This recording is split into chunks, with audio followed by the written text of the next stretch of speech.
is up, everybody? Everybody has been asking me, how did you move to Thailand? What was the process? So I just want to preface with the process that I took might not work for you. I did not do a lot of planning. I did not have a paid job lined up when I came here. I did not have an apartment lined up when I came here. I came here on faith that I knew this was where I was supposed to be and that the ball will get rolling once I arrived and things will fall into place. When I made the decision to move to Thailand, I was facing eviction in Houston. My lights had just got cut off and I had been fighting to find a job for over a year and a half. I remember sitting in my apartment like losing hope, but knowing that I had a bigger calling, knowing that I had something bigger that I needed to do. And I remember looking at my vision board, seeing Thailand, Thailand, Thailand. And I meditated on it, I prayed on it, and I said, you know what? If I don't do this now, I never will. So I called my aunt and I asked her if I could come stay with her in Boston for a few months while I got some money under my belt so I can make this move. Personally, I booked my flight and I had enough money saved up that I could survive for a few months. Your cost of living is going to be based off of your lifestyle.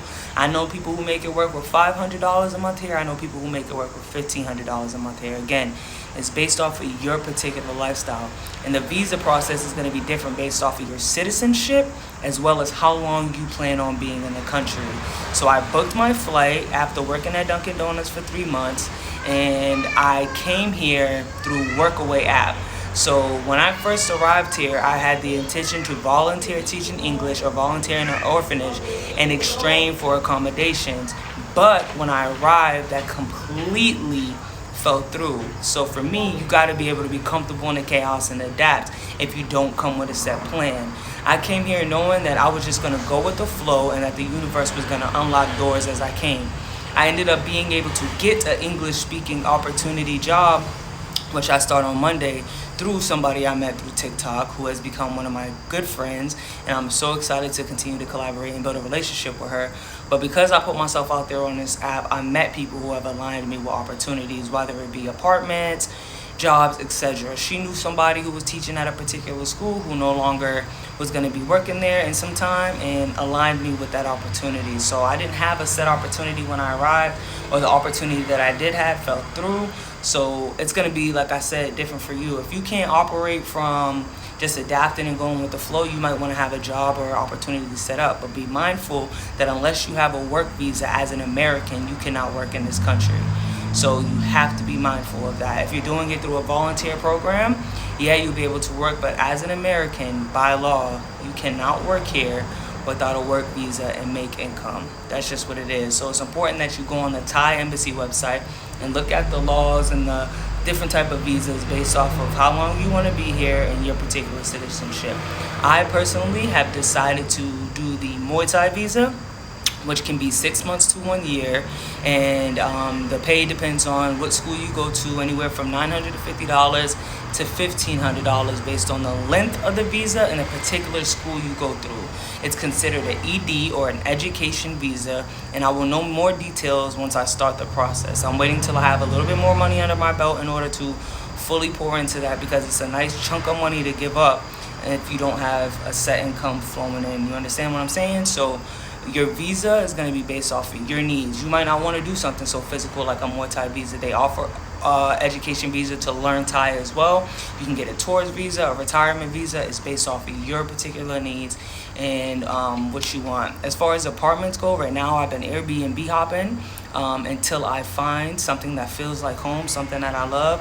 But you can find places on Facebook Marketplace, and I think it works best just getting on the ground and word of mouth, talking to people. Hey, listen, I'm gonna be working at this particular school in this particular location. Here's my budget.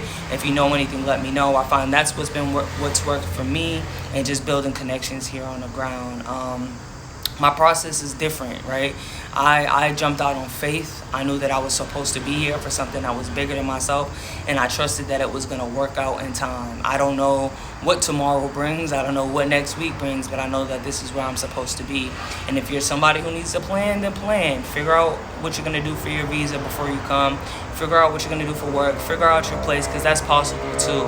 I personally didn't take that route, and I can operate from that because I was always forced to adapt to situations growing up in foster care and bouncing around. So I learned to be able to be comfortable in the chaos and just figure shit out on a day-to-day basis. But if you need structure and you need a plan, that works. If you don't need structure and you don't need a plan, that works. But be mindful that to get a tourist visa, which is 60 days, and then you can get a 30-day extension, you have to do that from outside the country.